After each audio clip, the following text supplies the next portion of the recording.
Nous commençons une section importante qui porte spécifiquement sur la chromodynamique quantique, donc sur la théorie des interactions fortes, mais plus généralement sur ce qu'on appelle les théories de jauge non-abélienne ou les théories de Yang-Mills. Donc, ce sont les théories qui, en fait, sont la base des interactions fondamentales.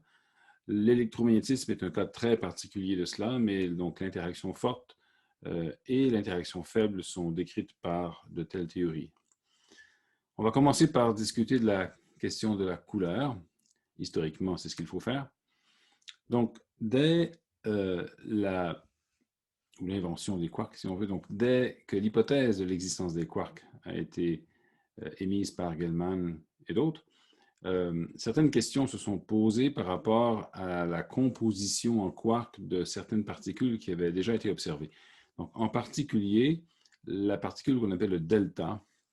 C'est une particule qui existe en fait en 4 variétés, delta moins, delta 0, delta plus et delta plus plus. Donc, il y a 4 particules qui ont des charges assez différentes et qui sont composées, selon la théorie de Gell-Mann, de 3 quarks et qui vont de 3 quarks D jusqu'à 3 quarks U, en passant par 2D et 1 U et 2 U et 1 D. Donc, il y a 4 possibilités. Ces particules delta sont très instables. Ce sont des résonances. Elles sont produites dans les collisions protons avec cible. Donc, elles vivent très peu longtemps. Elles ont une très grande largeur en fonction de l'énergie. Et elles ont un spin 3,5 qui est mesuré d'après des produits de désintégration, bien sûr. Et donc, si on considère la particule delta++, qui est supposément formée de 3 quarks U, cette particule a un spin 3,5 et donc ça soulève un paradoxe, dans le sens que c'est un baryon, donc une particule qui est formée de 3 fermions. On s'attendrait bien sûr que l'état de cette particule, en fonction des 3 quarks qui la composent, soit antisymétrique lorsqu'on échange les quarks, parce que les quarks sont des fermions. Sauf que on présume, avec une très forte présomption, que la partie spatiale de la fonction d'onde des 3 quarks est symétrique. C'est le cas habituellement de l'état fondamental de tout système de particules. Donc, l'état fondamental est symétrique dans sa partie spatiale lorsqu'on échange des particules. C'est ce qui abaisse le plus l'énergie cinétique. Cet état donc symétrique dans sa partie spatiale devrait donc être antisymétrique dans la partie spin. Grosso modo, on peut voir l'état, la fonction d'onde, si vous voulez, des quarks dans cette particule comme étant formée d'une partie qui dépend de la position des quarks et une partie qui dépend des spins des quarks. Et donc, si la partie position est symétrique lors de l'échange des quarks, il faudrait que la partie spin soit antisymétrique. Mais, vu que c'est une particule de spin 1,5, la seule façon d'obtenir un spin 1,5 avec 3 particules de spin 1,5, c'est que les 3 particules aient la même orientation de spin dans, disons, l'état de projection le plus élevé. Donc, il faut que les 3 particules ayant la même projection forment un état symétrique aussi. Donc, le problème, le paradoxe, est que cet état est manifestement, dans sa partie spin et spatiale, symétrique. Il devrait être antisymétrique au total. C'est donc, conclusion, qu'il existe quelque chose qu'on a manqué, un nombre quantique supplémentaire, une espèce de truc qui ressemble à un spin, mais qui n'est pas un spin, et qui pourrait, donc, en ajoutant donc des degrés de liberté au système, permettrait d'avoir une partie de la fonction d'onde qui dépend de ces variables-là et qui serait, elle, complètement antisymétrique. Donc, c'est la seule façon de s'en sortir. Et donc, c'est ce monsieur Greenberg qui a émis l'hypothèse en 1964 qu'il y a justement ce nombre quantique supplémentaire et il l'a appelé couleur, strictement rien à voir avec la véritable couleur en optique, bien sûr, mais c'est une façon de distinguer ou de donner un nom à un nombre quantique supplémentaire. On pourrait aussi simplement lui donner un numéro. Donc, il a supposé que chaque quark existait en fait en 3 variétés des couleurs différentes qu'on appelle, bon, bleu, vert et rouge, ou enfin RGB, d'après les initiales anglaises. Donc, les 3 couleurs RGB sont simplement l'équivalent de, si vous voulez, de 3 orientations de spin, mais ce n'est pas exactement un spin. Ça n'a pas de rapport avec les rotations. C'est simplement une espèce d'indice supplémentaire qui existe dans l'état, un degré supplémentaire de liberté finalement. Donc, ces trois couleurs peuvent se combiner dans des produits tensoriels de couleurs différentes de manière à ce que l'ensemble soit antisymétrique. Donc, on a l'exemple ici de cet état. Donc, j'ai trois quarks. Donc, j'ai des produits, un état donc, qui est un produit tensoriel de trois états à un quark. Et en fait, c'est une combinaison de produits tensoriels, une combinaison linéaire de produits tensoriels. Et cette combinaison, telle qu'on l'écrit maintenant, est complètement antisymétrique. Donc, j'ai simplement fait une somme sur les 6 permutations possibles des trois couleurs et j'ai affublé chaque terme d'un signe qui est la signature ou le signe de la permutation correspondante. Donc, par exemple, pour passer de RGB à GBR à BRG, j'ai fait des permutations cycliques. Et pour passer du premier au quatrième terme, j'ai simplement échangé, j'ai fait une transposition des deux premières particules ou des deux premières couleurs, je devrais dire. Et donc ça produit un signe moins. C'est une permutation qui a une signature négative, ainsi que toutes les permutations cycliques qui découlent de celle-là. Donc, bien sûr, j'ai trois objets, ça fait 3 factoriels égale 6 permutations possibles. Donc, toutes les permutations sont comptées là-dedans. Et on divise par 1 sur radical 6, simplement pour normaliser cet état. Donc, cet état est complètement antisymétrique en couleur. Et donc, si ce degré de liberté de couleur existe, eh bien, on a résolu le paradoxe de la particule delta++. Elle est symétrique spatialement, symétrique en spin et antisymétrique en couleur. Donc, au total, elle est antisymétrique. Une autre façon de réécrire le même état, sans écrire explicitement tous les produits tensoriels, c'est simplement de juxtaposer comme ceci, c'est une notation différente, c'est le même état. Et je pourrais même aller un peu plus vite en l'écrivant comme ceci à l'aide du symbole complètement antisymétrique de Levi-Civita. Je somme sur les indices répétés ici, I, J et K. Et bien sûr, seuls les termes pour lesquels les trois indices sont différents sont non nuls dans cette somme. Donc, y a-t-il d'autres évidences expérimentales de l'existence de cette couleur? Et on va en discuter une qui est assez importante. Il s'agit du rapport R. Qu'est-ce que ce rapport R? On peut, donc, quand on collisionne des électrons et des positrons, un processus courant, ça va être que via un photon virtuel, donc on collisionne, si le temps s'en va vers le haut, on collisionne donc électrons et positrons, notez le sens des flèches. Un photon virtuel est émis et ensuite une paire fermion, antifermion, donc c'est pour ça que j'écris F et F bar, bar pour l'antiparticule. Une paire fermion-antifermion est créée, et cette paire, ça pourrait être aussi un électron-positron, mais ça pourrait être un muon, un antimuon ou un autre lepton, et ça pourrait être des quarks. Donc, en fait, ça pourrait être toutes les espèces de quarks possibles, en autant que la masse est suffisante. Bien sûr, si l'énergie disponible ou la masse invariante de l'électron et du positron est inférieure à ce que ça prend pour créer deux quarks, le processus ne se produira pas. Mais en fonction de l'énergie, on peut regarder cette section efficace. En fait, on peut même regarder le rapport en fait, entre la section efficace du processus vers des hadrons en général, donc vers n'importe lequel type de quark, le rapport de ça vers la section efficace vers des muons, qui est un peu plus standard si on veut. Et donc, c'est le fameux rapport R. Et ce rapport R, au fur et à mesure qu'on augmente l'énergie des électrons et qu'on peut créer des quarks de masse plus grande, il devrait augmenter comme des marches d'escalier, en quelque sorte. Or, l'expérience est la suivante. Donc, ça, c'est évidemment des données qui sont récupérées de plusieurs années et de plusieurs expériences, mais en fonction de l'énergie, c'est en giga-électronvolts. Alors, notez que c'est une échelle logarithmique. En fonction de l'énergie, on a aussi ce rapport. On a ce rapport R qui est aussi sur une échelle logarithmique, donc c'est un graphique log-log. Et on voit une augmentation progressive de ce rapport.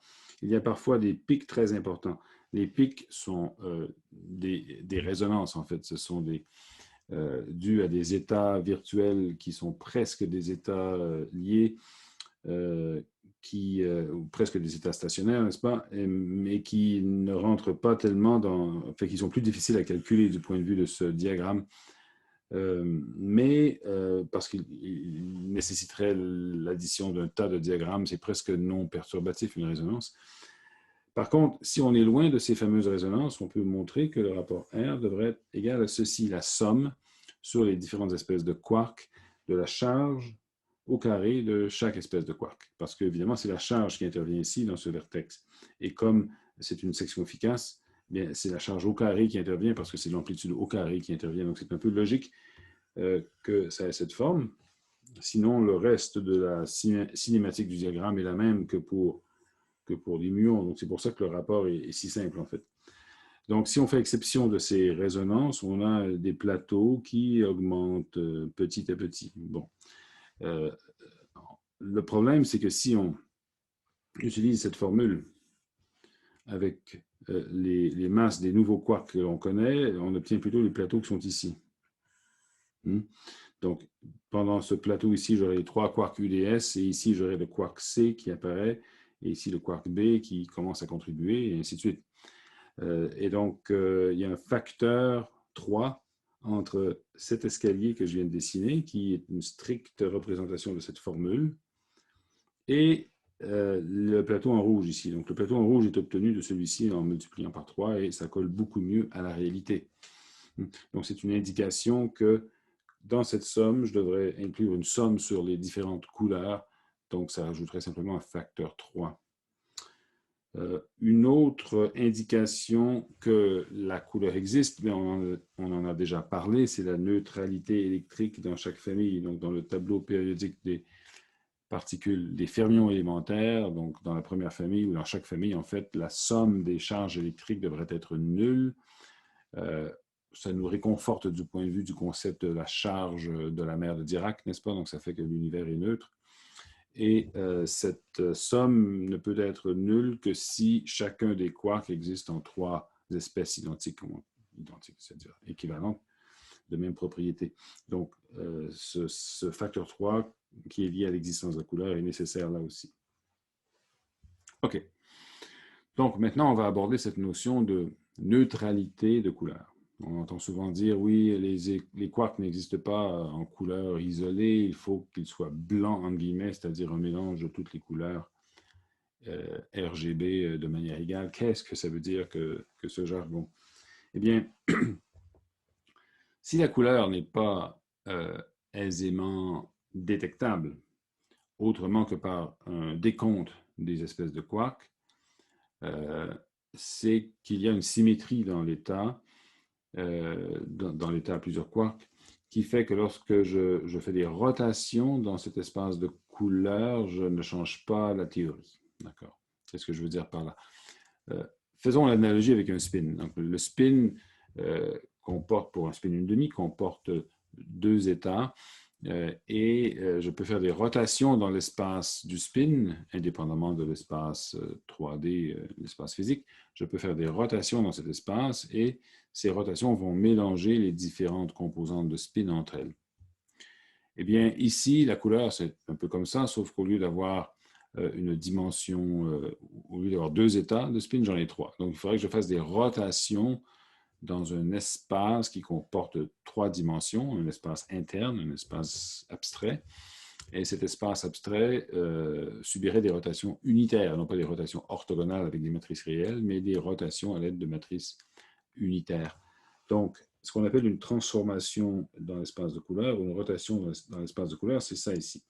Je prends un état qui est dans une couleur donnée, disons que I peut être égal à 1, 2 ou 3, ou si vous préférez R, G ou B, et j'applique une matrice unitaire qui va mélanger les différentes couleurs entre elles. Donc cette transformation, c'est une rotation dans l'espace des couleurs. La matrice U est une matrice qu'on va considérer unitaire, mais en réalité, ce n'est pas n'importe quelle matrice unitaire. On va voir que c'est une matrice de déterminant unité, donc une matrice unitaire de déterminant 1. Pourquoi? Eh bien, justement, on veut montrer ici que l'état à 3 quarks, qu'on a vu tout à l'heure, l'état complètement antisymétrique, est aussi invariant lorsqu'on fait ces rotations. C'est pour ça qu'on veut dire qu'il est neutre en couleur. Un état, par exemple, qui contient plusieurs spins et qui est invariant lorsqu'on fait des rotations dans l'espace, des spins, mais c'est un état de spin 0, c'est un singulet, c'est un état qui est invariant par rotation. Et bien, de la même manière, ici, un état qui est composé de 3 quarks et dans lequel on fait des rotations dans l'espace de couleur en même temps pour les 3 quarks. Et cet état, s'il reste inchangé après la rotation, eh bien, on dira que c'est un état neutre en couleur, qu'il est invariant par rotation dans l'espace des couleurs, et donc ça constitue un état blanc en guillemets.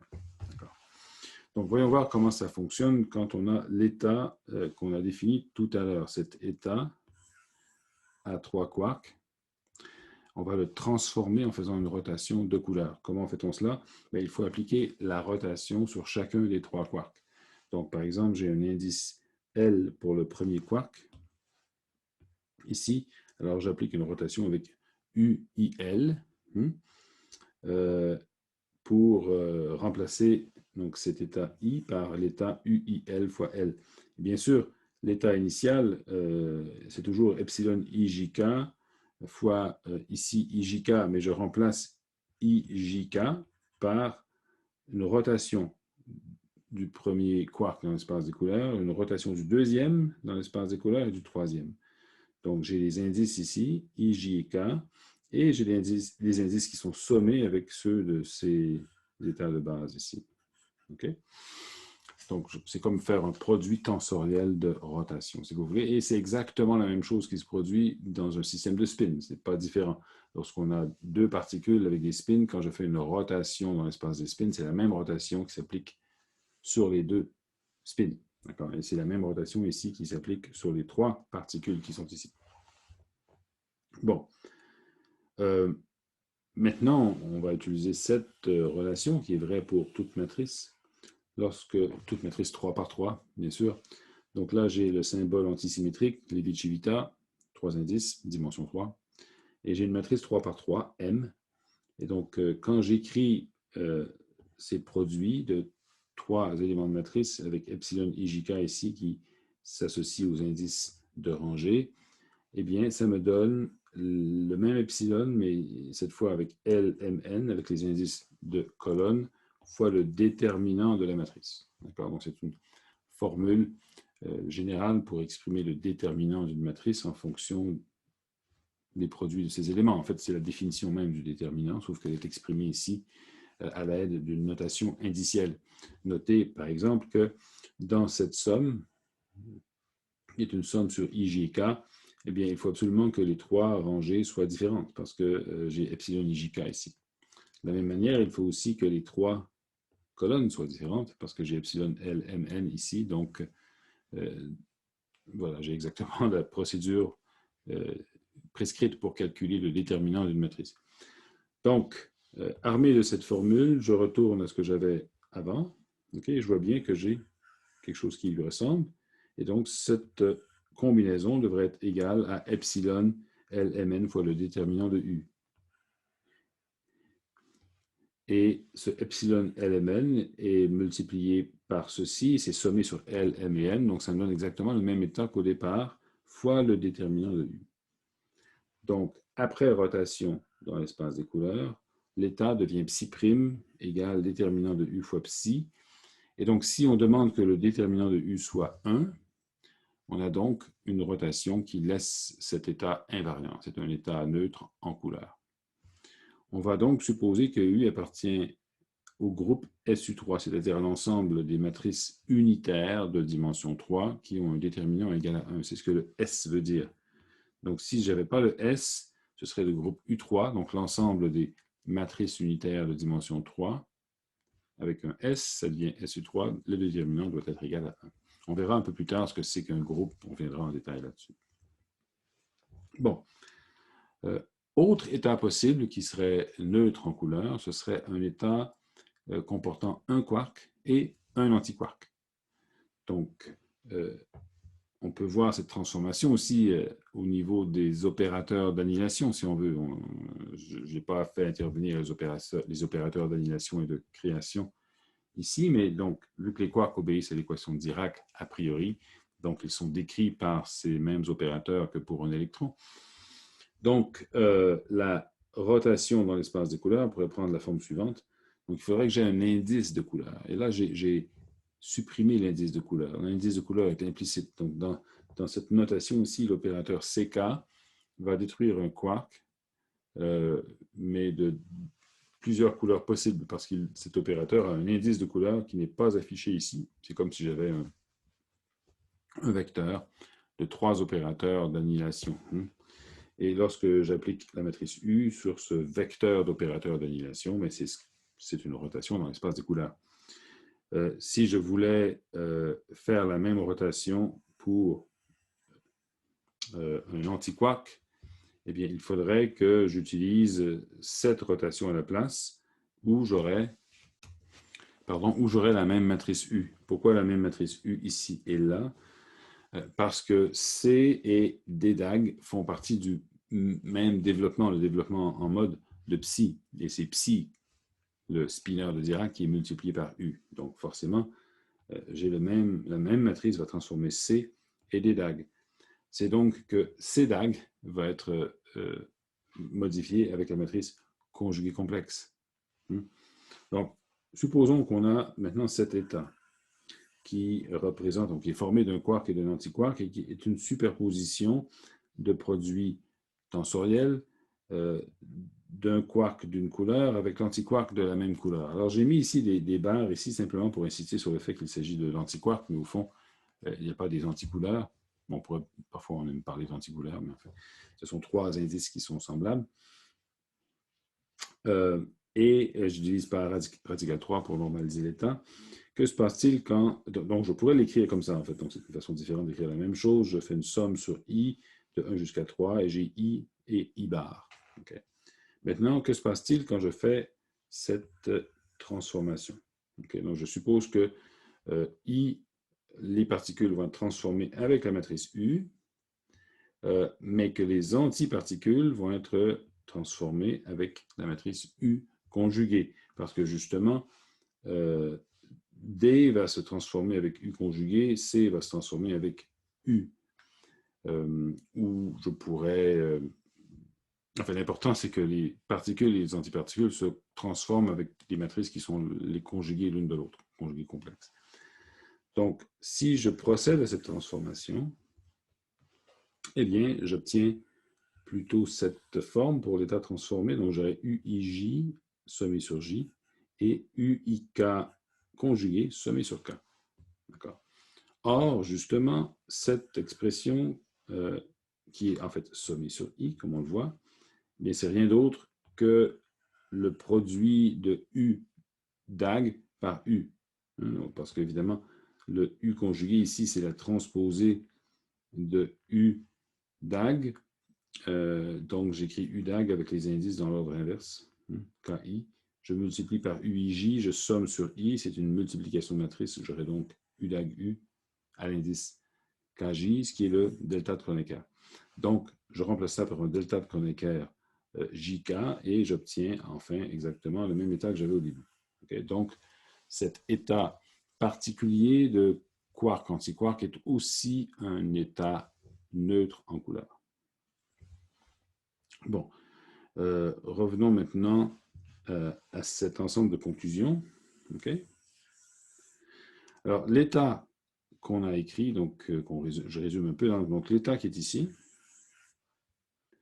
c'est le seul état neutre en couleur composé de 3 quarks. Donc, je vous affirme ça, je ne le démontre pas, mais en fait, c'est quelque chose qu'on peut obtenir à partir de la théorie des groupes. Donc, on peut montrer que c'est la seule possibilité, le seul état neutre qu'on peut faire à partir de 3 quarks, c'est celui qu'on a indiqué. Deuxième conclusion, il n'y a pas d'état neutre en couleur composé de 2, de 4 ou de 5 quarks. Impossible. Il est possible de faire des états neutres en couleur avec des multiples de 3 quarks. Donc 3, 6, ainsi de suite, bien sûr, parce qu'on peut prendre, par exemple, 2 protons ensemble. En fait, proton-neutron, on fait des noyaux. Bien sûr, ce sont des états qui comportent des multiples de 3 quarks. Et il existe un état neutre, et un seul, composé d'un quark et d'un antiquark, qui soit neutre, c'est-à-dire neutre en couleur. Donc, c'est celui qu'on a vu aussi. Donc, les deux états qu'on a définis en détail sont des cas uniques en un sens. Il n'y a pas d'autres états, pas d'autres formes possibles pour écrire un état neutre en couleur composé d'un quark et d'un antiquark ou de trois quarks. Bon. Maintenant, ce qui est particulier dans la spectroscopie des hadrons, donc tels qu'on les observe, c'est qu'il semble que seuls les états neutres en couleur existent. Évidemment, ce n'est pas évident a priori. Je veux dire, on a un état complètement antisymétrique en couleur. Il se trouve que cet état est aussi neutre en couleur. Mais il semble qu'il n'y en ait pas d'autres dans les particules observées. Donc, pas d'état formé de plusieurs quarks, pas de baryons qui ne respectent pas cette règle de la neutralité de couleur.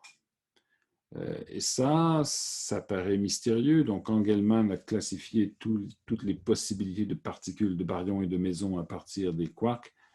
Il y a certaines possibilités qui n'existent pas dans la nature, et donc on les interprète simplement en disant que ce sont des possibilités qu'on ne peut pas réaliser à l'aide d'un état neutre en couleur.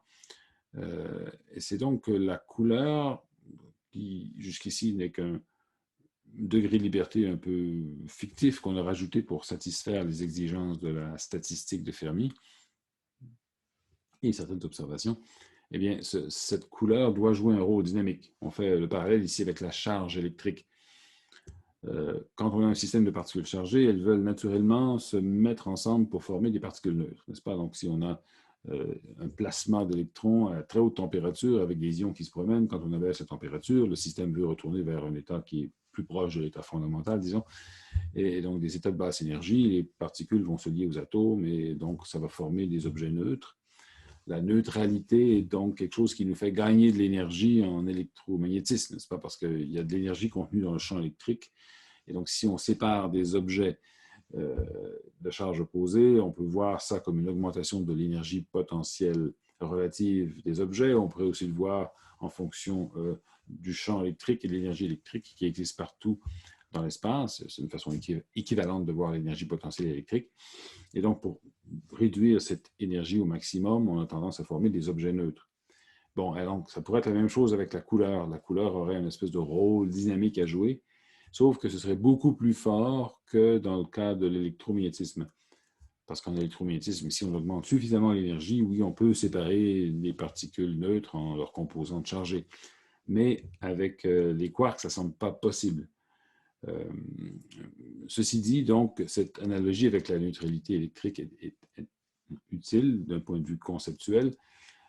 Ça nous dit donc que ça nous donne un indice sur la nature de la force qui va lier les quarks entre eux. Et cette force, elle a été imaginée dans les années 60 et plus en détail au début des années 70 comme étant une espèce de généralisation de l'électromagnétisme basée sur cette fameuse rotation de couleurs qu'on a définie. Je m'explique. C'est ce qui constitue d'ailleurs les fameuses théories de Young et Mills. Ces théories ont été formulées de manière générale, abstraite et sans rapport avec les quarks ou la couleur ou quoi que ce soit au début des années 50, 1954 en fait, comme étant une espèce de généralisation de l'électrodynamique lorsqu'on a des symétries de jauge qui sont plus complexes. Donc c'est un peu une curiosité mathématique. La théorie a été établie avant d'être utile. Donc, revenons à cette notion d'invariance de jauge. Donc, pensons à l'électromagnétisme. En électromagnétisme, on l'a construit un peu dans un certain sens. On connaît les lois de l'électromagnétisme, on s'est aperçu qu'il y a cette symétrie de jauge en mécanique quantique, il faut que les fonctions d'onde soient multipliées par un facteur de phase, et ainsi de suite. On aurait pu le faire à l'envers. On aurait pu se dire, regardez, j'ai une théorie des champs qui décrit des particules, des fermions par exemple, j'ai un champ de Dirac. J'aimerais bien que cette théorie soit tout à fait invariante lorsque je multiplie le champ psi par une phase, E à la moins IE xi par exemple, et que cette phase puisse dépendre de la position et du temps. Bon, c'est sûr que le Lagrangien de Dirac, tout seul, lorsqu'on multiplie psi par une phase constante, psi dag va être multiplié par la phase opposée, et quand on met les deux ensemble dans le Lagrangien, ça va disparaître. Donc, manifestement, la théorie est invariante par une multiplication de psi par une phase constante. Mais elle ne l'est pas par la multiplication par une phase qui dépend de la position et du temps. Parce qu'il y a des dérivés dans le Lagrangienne Dirac, bien sûr, qui vont interférer avec le fait que cette phase dépend du temps et de la position. Donc, c'est pour ça qu'on a cette transformation de jauge, où je peux faire une transformation avec un facteur de phase qui dépend de la position et du temps, à condition d'avoir un champ A, un champ électromagnétique à côté, qui me permet de compenser cette transformation par une transformation qui lui est propre à lui. Et donc, c'est ce qu'on appelle la transformation de jauge de l'électromagnétisme qui transforme à la fois le champ A et le champ psi. Et donc, le prix à payer. Le prix à payer pour avoir une transformation de psi qui soit locale, c'est-à-dire dont la phase dépend de la position et du temps, c'est d'introduire un champ A. Et ce champ A, par quelques considérations générales, a une action qui est l'action de Maxwell. Et donc, l'électromagnétisme est né, en quelque sorte, uniquement de cette exigence. Et on peut faire la même chose ici. On va supposer que la fameuse symétrie de rotation de couleur est une symétrie locale. C'est-à-dire que la matrice U qui fait la transformation, ici, peut dépendre de la position et du temps. Un peu comme la matrice, un peu comme le facteur de phase en électromagnétisme va dépendre de la position et du temps.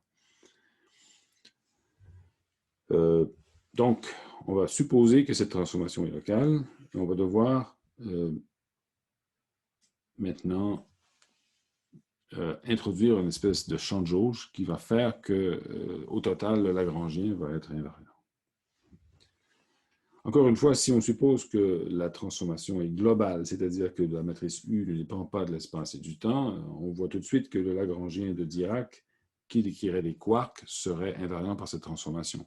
Alors, la forme du Lagrangien de Dirac, bien sûr, je vous la rappelle, c'est celle-ci, sauf qu'ici, on suppose que ça décrit des quarks et non pas des électrons. Et donc, le champ psi qui est ici comporte, en fait, je vais grossir, comporte un indice de Dirac, bien sûr, comme tous les spineurs, et un indice de couleur qui prend les valeurs 1, 2 ou 3. Donc, c'est implicite dans la notation.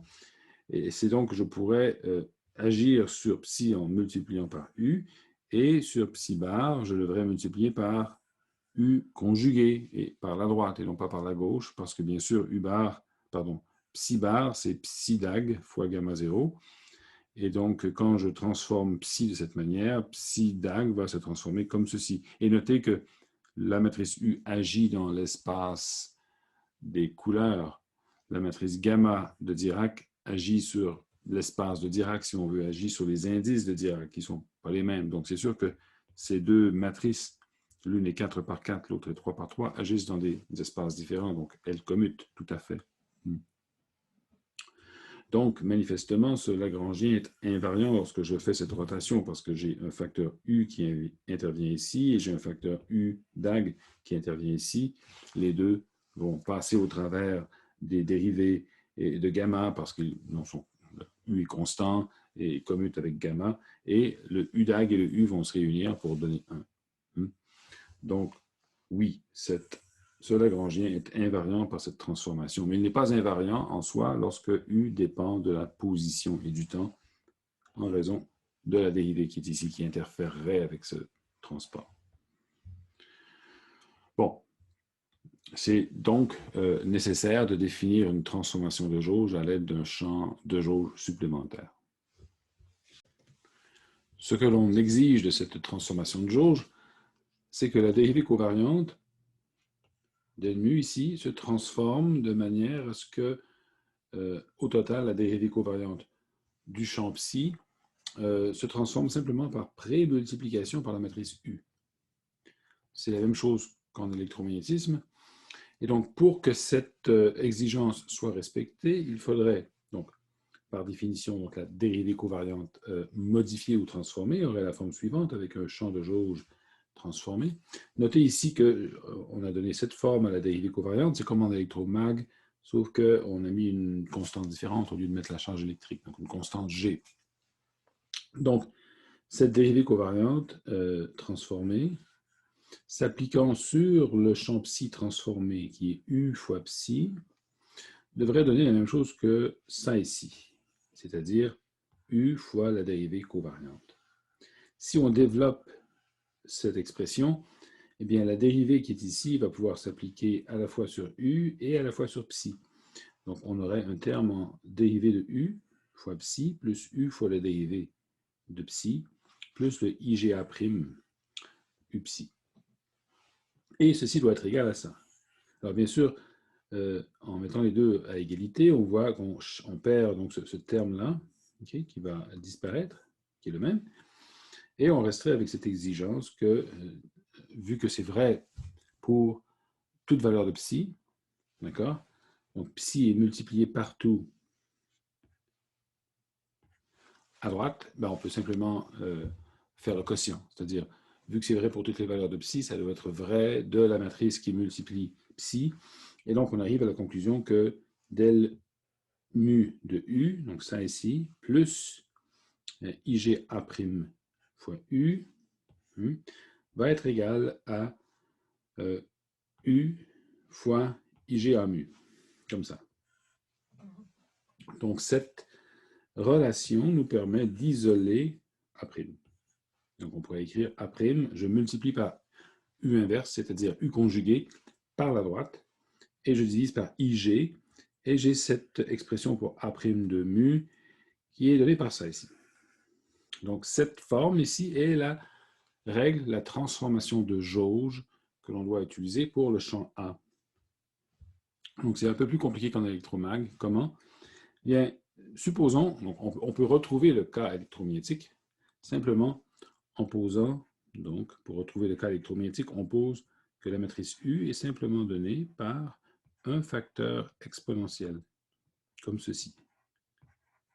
Okay. Alors si on pose ça et qu'on remplace G par E, le U conjugué aurait un signe moins, bien sûr. La dérivée par rapport à x mu reviendrait à prendre une dérivée de xi, et on aurait une annulation des phases entre le UDAG et le U. Et ça ici, ben, ça changerait strictement rien. C'est un nombre, donc ça commute. Le UDAG viendrait s'annuler avec le U qui est ici, si c'était de cette forme, c'est-à-dire. Et on aurait une transformation de jauge qui aurait la forme simplement suivante. A mu prime est égal à A mu. Donc ici, on aurait la dérivée qui me donnerait un IE. J'aurais un I sur E. Donc j'aurais ici moins del mu xi, comme ceci. Oh, je me suis peut-être trompé de signe quelque part dans le xi, mais ce n'est pas grave. L'important, c'est qu'on aurait exactement le même genre de transformation de jauge qu'on a en électromagnétisme si on prend un facteur de phase au lieu de prendre une matrice. Maintenant, avec une matrice, on ne peut plus faire ça, bien sûr, parce que A mu, présumément, aussi est une matrice, forcément. Et donc, UDAG ne peut pas être commuté comme ceci pour se combiner avec U. Voilà. Qu'est-ce qu'on peut dire de plus? Eh bien, on va pouvoir affirmer tout à l'heure que ce champ de jauge A mu, en tant que matrice, c'est une matrice hermitienne qui est une combinaison de ce qu'on appelle les générateurs du groupe SU3. On va traiter ça à la prochaine étape. Mais avant de passer justement à cette prochaine diapo, remarquons simplement que si j'écrivais maintenant le Lagrangien de ces quarks, avec la dérivée covariante au lieu de la dérivée ordinaire, bien j'aurais dans ce Lagrangien ce terme qui interviendrait. Et donc, il y a encore une fois superficiellement la même forme que l'électromagnétisme, donc l'interaction entre la matière et l'électromagnétisme, sauf que cette fois, A mu est une matrice. Les spineurs psi et psi bar sont en quelque sorte plus complexes parce qu'ils ont un indice de couleur. Donc, il y a des indices de couleur dans cette matrice, des indices de couleur dans psi et psi bar. C'est la différence. OK, revenons à cette question du groupe SU3. Bon, alors, premièrement, qu'est-ce qu'un groupe? Donc, je fais une parenthèse ici. Cette parenthèse constitue les deux prochaines diapos qui sont tirées de l'annexe des notes de cours. Donc, c'est pour ça qu'il y a un hiatus dans la numérotation des diapos ici.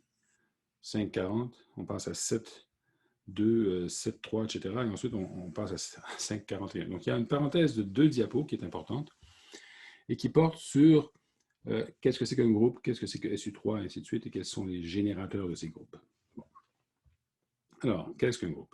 Un groupe, c'est un ensemble d'éléments, donc c'est un ensemble, sur lequel on définit une règle de multiplication. Donc, on est très abstrait ici. On a un ensemble G majuscule et on a une règle, un produit sur le groupe qui est simplement noté AB. Si j'ai deux éléments du groupe, A et B, eh bien, le produit est noté AB.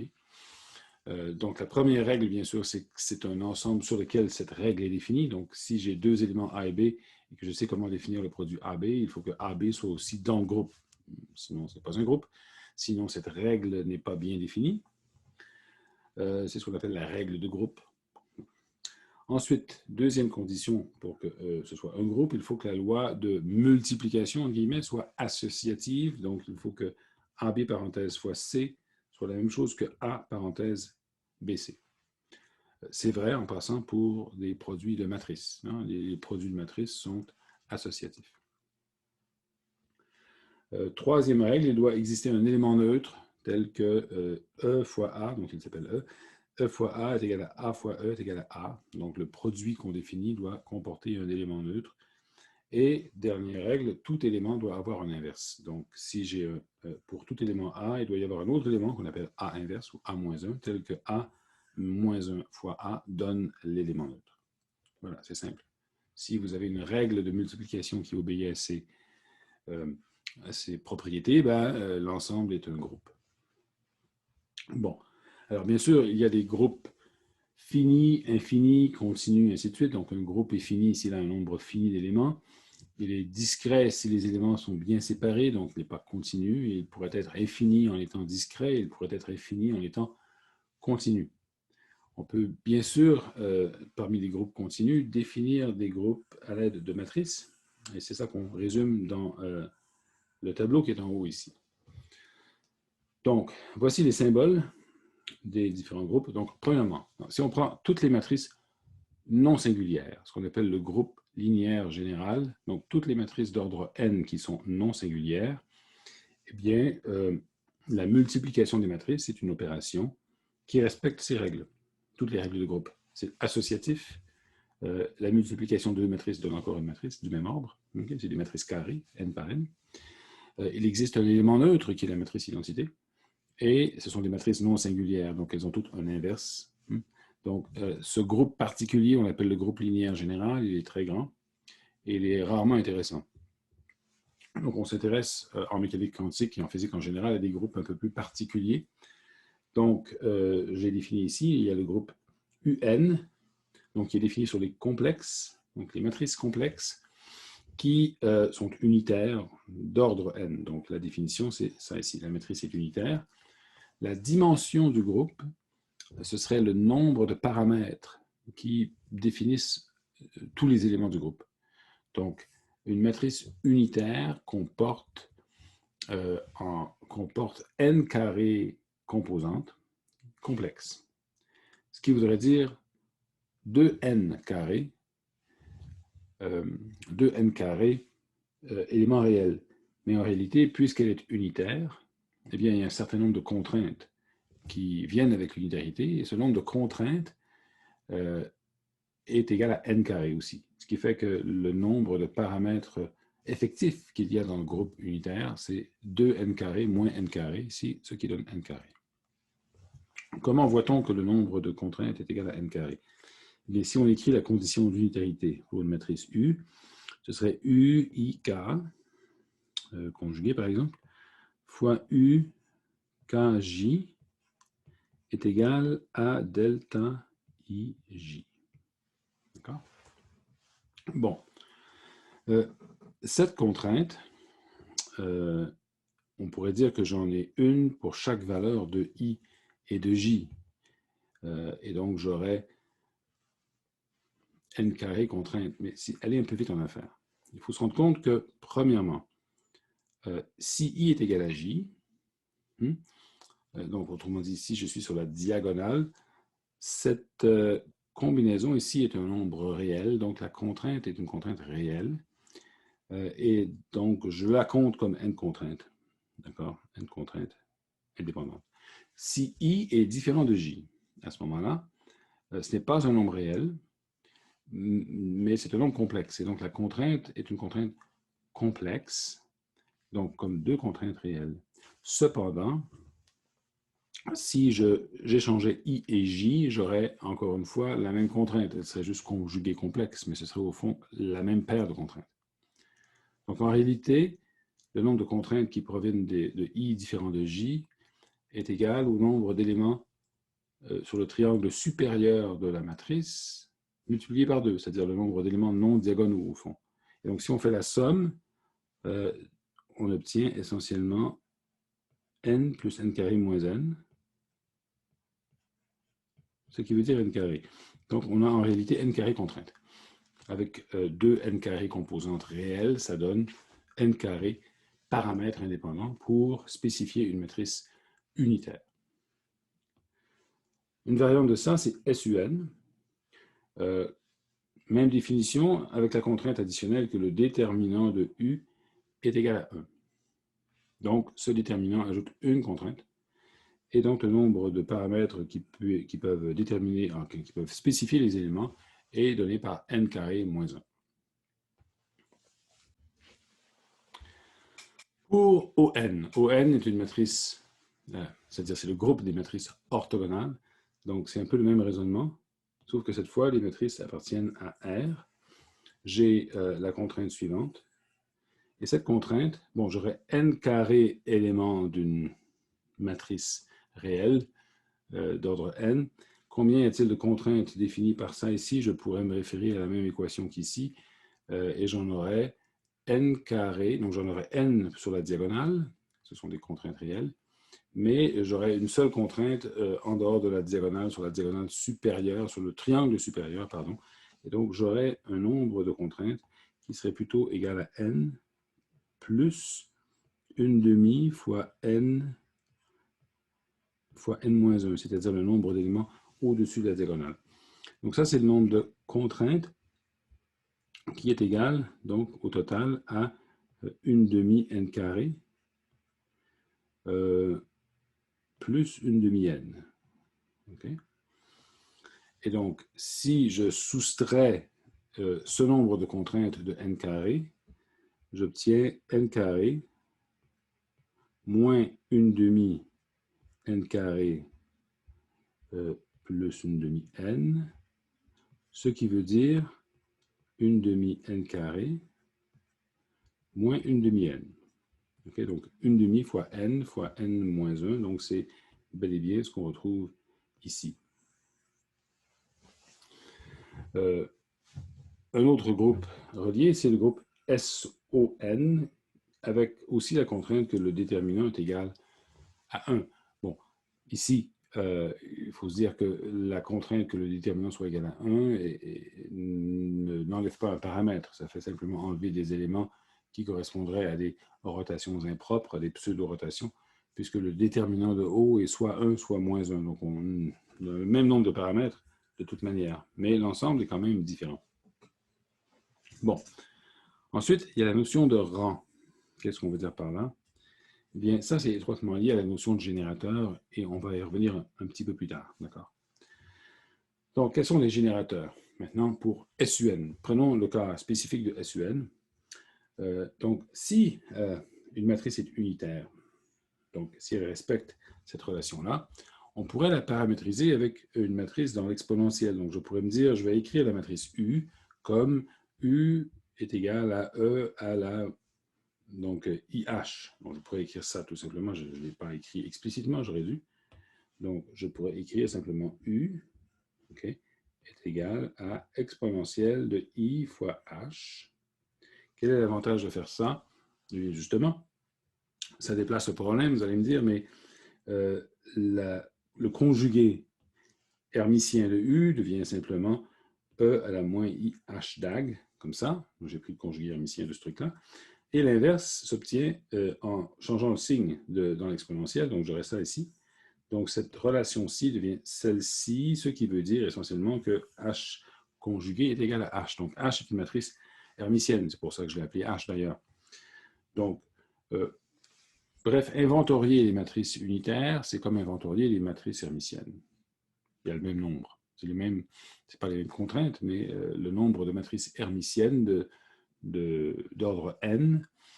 Encore une fois, c'est des matrices complexes, elles ont 2 n carré éléments, mais le fait qu'il y ait des contraintes, le fait que la partie imaginaire à la diagonale soit nulle, ça donne n contraintes, et le fait qu'il y ait symétrie sous conjugaison complexe, ben ça donne le reste de n carré contraintes, qui au total laisse n carré paramètres. Bon, c'est le même genre de décompte que l'on ferait pour trouver le nombre de paramètres qui peuvent spécifier un. Ce qui est pratique, cependant, c'est qu'on peut facilement trouver une base de matrice, c'est-à-dire exprimer une matrice hermitienne générale comme une combinaison de matrices particulières avec des coefficients réels. Donc, on va généralement écrire ça comme ceci. On va donc écrire H comme une somme avec des coefficients variables de matrices particulières qu'on appelle les générateurs de SUN. Bon, encore une fois, des générateurs comme ceux-là, il y en a n carré, n possibilités, puisque j'ai le nombre de paramètres qui spécifie un élément revient au nombre de paramètres oméga A ici.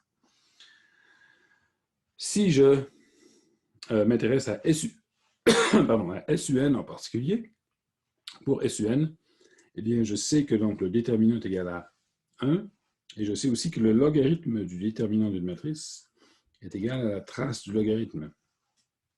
Donc, si M est égal à U, logarithme du déterminant, donc déterminant est égal à 1, logarithme égale 0, d'accord? Et donc, la trace du log devrait être égale à 0. Et le log de U, ben, c'est I fois H. Donc, la trace de H doit être égale à 0. Donc, ce qui nous intéresse dans SUN, ce sont les matrices hermitiennes de trace nulle. Donc, il y en a n carré moins 1. Donc, par exemple, pour SU3, il y a 8 matrices hermitiennes de traces nulles indépendantes les unes des autres, c'est-à-dire linéairement indépendantes. Okay. Les matrices qu'on choisit comme générateur pour le groupe SU3 sont les fameuses matrices de Gell-Mann. En réalité, les matrices de Gell-Mann sont des matrices lambda 1 jusqu'à lambda 8 qui sont définies ici, et les générateurs qu'on va utiliser sont les matrices T majuscules qui sont la moitié de ces matrices de Gell-Mann. Alors, c'est comme une espèce de généralisation des matrices de Pauli à des matrices 3 par 3. Donc, par exemple, les 3 premières matrices de Gell-Mann sont comme les 3 matrices de Pauli, sauf qu'on a rajouté une rangée et une colonne de 0.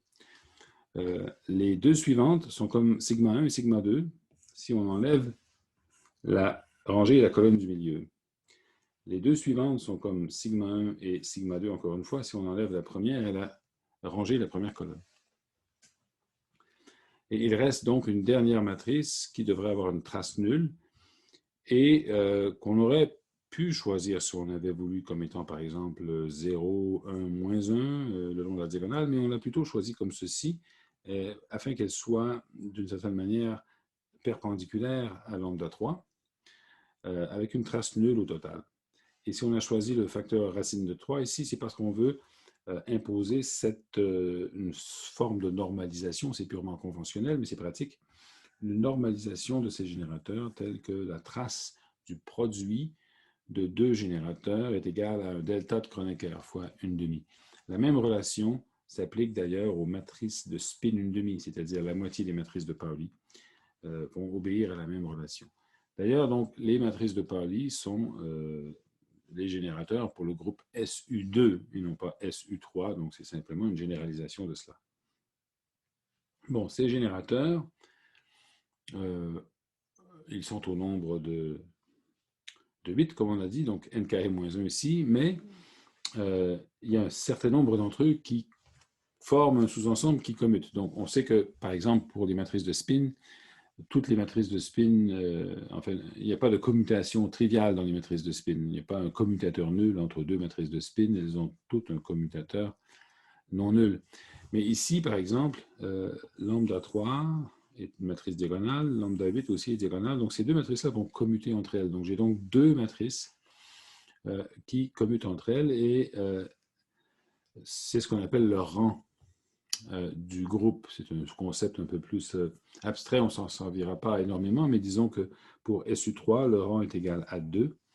Pour SUN, le rang est égal à n parce que si je n'avais pas la contrainte du déterminant égal à 1, je n'aurais pas la contrainte de trace nulle.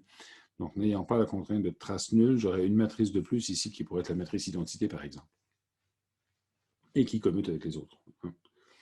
Bon, donc ça explique la notion de rang qui est égale à n-1 pour SUN. Maintenant, ces différents générateurs vont aussi obéir à des relations de commutation, un peu comme les matrices de Pauli, quand on les commute, mais on obtient des relations de commutation du moment cinétique. Enfin, si on les divise par 2 individuellement, oui. Eh bien, c'est la même chose ici. On aurait des relations de commutation de ce type. C'est-à-dire que lorsqu'on prend le commutateur de 2 générateurs, on obtient encore un générateur, une combinaison des générateurs, en fait. Bon, pourquoi est-ce que c'est vrai? Parce que bien sûr, là, je vais me spécialiser à SUN pour rendre les choses plus spécifiques. Donc, si TA, TB sont des matrices hermitiennes, leur commutateur est une matrice anti-hermitienne. C'est facile à montrer. Donc, si on le multiplie par I, si on met un I en facteur, le commutateur serait une matrice hermitienne. Donc, ce serait une combinaison des matrices T, puisque ces matrices forment une base des matrices hermitiennes sans trace. Alors oui, le fait de ne pas avoir de trace est important. Un commutateur de matrice comme ça n'a pas de trace, n'a jamais de trace, puisque j'ai trace de TA-TB est égale à trace de TB-TA. C'est la propriété cyclique de la trace. Donc, appliquer à un commutateur, ça donne une trace nulle. Donc, nécessairement, la trace de ce commutateur vaut 0. Donc, il faut que les matrices hermitiennes qui sont ici soient sans trace. C'est donc que lorsque je commute deux des matrices qui sont là, deux des générateurs, j'obtiens nécessairement une combinaison des générateurs, okay, avec un I. Donc j'ai une certaine collection de constantes ici qu'on appelle les constantes de structure. Ces constantes de structure pour le groupe SU2, elles sont simples, on les connaît, c'est le symbole antisymétrique. Donc c'est les relations de commutation du moment cinétique finalement qu'on obtient. Pour SU3, eh bien, elles ne sont, c'est pas epsilon ABC, mais c'est quand même complètement antisymétrique. C'est-à-dire, lorsque j'échange deux indices de FABC, ben, j'obtiens un signe moins, forcément. Comment est-ce qu'on voit ça? Bon, preuve. Premièrement, eh bien, il faut se rendre compte que si je prends, je multiplie ici par TC, okay, et que je prends la trace, donc je multiplie par TC, ici et là. Okay, et ensuite, je prends la trace. Donc, j'obtiens ça. Okay? Et de l'autre côté, j'aurai TC fois TC, je prends la trace, j'ai cette relation ici. D'accord? Donc, vu que j'ai la même matrice, hein, j'ai TC au carré, je prends la trace, j'obtiens une demi. Donc, une demi fois I fois FABC. Donc, j'ai cette relation. Cette relation, manifestement, est antisymétrique en AB parce que les deux matrices figurent dans un commutateur. Donc, si j'échange A et B, c'est comme échanger les deux matrices, ça change le signe du commutateur. Donc, forcément, ça me mène à la conclusion que FABC est égal à moins FBAC. C'est antisymétrique en AB. D'accord? Alors, on développe ça un peu plus. On se rend compte que quand on l'écrit au long, c'est la même chose que ça. Et là, encore une fois, j'utilise la propriété cyclique de la trace pour faire passer, faire tourner dans ce sens-là. Donc, j'aurai BCA. Et ici, j'aurai A. Je peux l'utiliser dans le sens que je veux, parce que c'est un terme différent. Je décale par là, donc j'aurai CBA, comme ça. D'accord? Donc, ensuite, je mets TA en évidence, et j'ai encore un commutateur. Donc, j'ai TB, TC qui est dans le commutateur, cette fois. Donc, ce sont ces deux matrices, les deux indices B et C, pardon, vont former une paire antisymétrique aussi pour la même raison. Donc, l'expression qui est la même que celle-ci, hein, numériquement, serait aussi antisymétrique en BC. Donc, c'est antisymétrique en AB, antisymétrique en BC, ça va l'être aussi en AC par la force des choses, et donc c'est complètement antisymétrique. Pour SU3, les valeurs précises de ces constantes sont les suivantes. Okay? Ça se calcule avec la forme des matrices qui sont là. Bien sûr, ce n'est pas nécessaire de connaître ça par cœur, mais c'est juste pour compléter l'information. Nous allons maintenant montrer que le champ de jauge en question, le AMU, peut être écrit comme une combinaison linéaire des générateurs. Autrement dit, une somme sur les différents générateurs d'un champ qui, lui, est un nombre, AMU A, fois le générateur TA. Pour SU3, il y aurait donc 8 champs de ce type qui correspondent à ce qu'on appelle les 8 gluons. On y reviendra un peu plus tard. Donc, pourquoi peut-on écrire AMU de cette manière? Souvenons-nous de la forme de la transformation de jauge pour A, qui est celle-ci. Alors, je vais simplement montrer que cet objet ici est une combinaison des générateurs et que, en partant, si AMU est une combinaison de générateurs, alors ça aussi, c'est une combinaison de générateurs, ce qui fait que cette formule est en fait cohérente avec elle-même. Donc, commençons par ce terme ici. Si je considère une matrice U et que je la varie un petit peu, donc dans le but de faire une dérivée, donc j'ai une matrice U plus une petite variation, cette matrice au total pourrait être vue comme une petite matrice de SU3 qui s'applique sur U. Donc, je ne suis pas obligé de voir ça comme une somme de matrices, je pourrais voir ça comme un produit de matrice, c'est-à-dire j'ai une petite matrice de SU3 proche de l'identité, c'est-à-dire une petite transformation. Et cette matrice proche de l'identité s'applique sur la matrice U, donc c'est ce que j'écris ici. La matrice qui est proche de l'identité, je l'écris comme un développement en fonction des générateurs. Donc j'avais cette relation ici. Alors je suppose que H est petit objectivement, donc je fais un 1 plus IH. Et le H est simplement donné par une combinaison des TA avec des coefficients que j'appelle d oméga A, qui sont petits, infinitésimaux. Donc, à partir de là, je peux enlever le U, donc, et je reste avec un delta U qui a cette forme. Et si je multiplie par la droite, donc de la droite par U conjugué, donc U inverse, qui est la même chose, j'obtiens DU, ou delta U fois U conjugué, me donne ceci.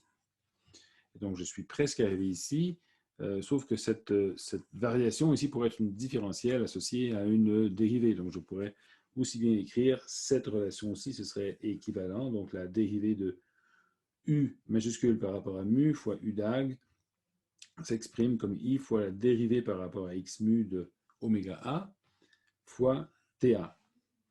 Donc, dans ce cas-ci, oméga A, c'est essentiellement ce qu'on a vu.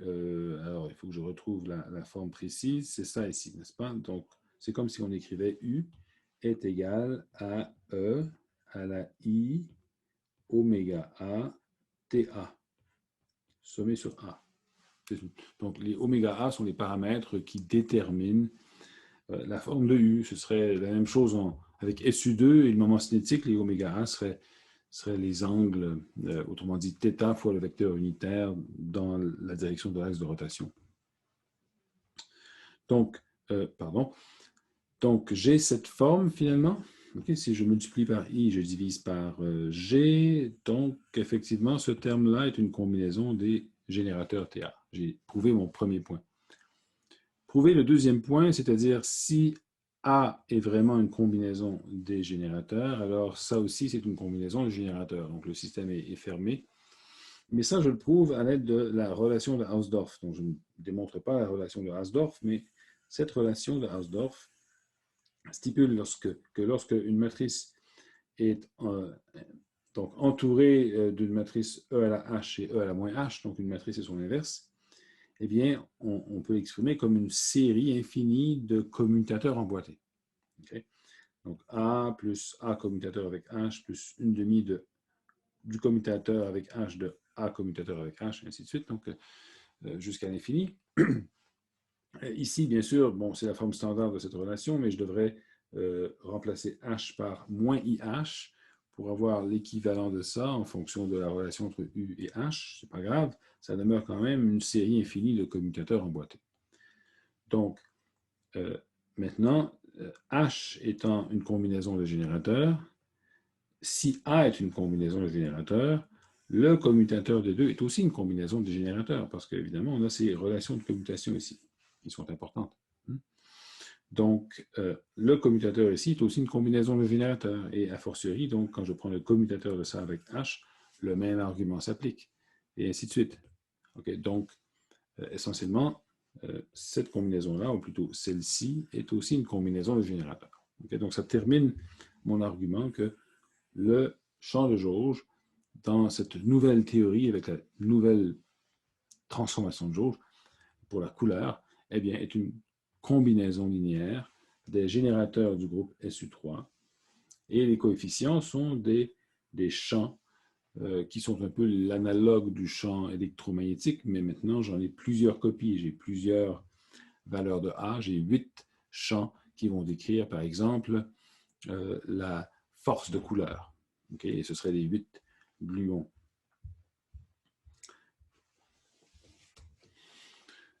Pour terminer, on va dire un mot rapidement sur le vertex de la QCD. Donc, qu'est-ce qui arrive aux règles de Feynman dans une théorie comme celle-là?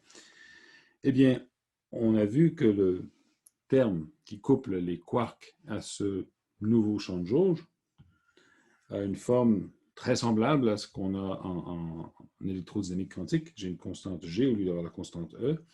Et bien, le champ A est maintenant une matrice. Donc, je vais écrire dans le détail ce champ A comme étant une combinaison des générateurs. Et donc, j'ai les matrices gamma. Et donc, je vais même rajouter des indices pour rendre les choses un peu plus claires. C'est-à-dire que je vais écrire explicitement les indices de couleur et les indices de Dirac pour montrer toute la complexité de la chose.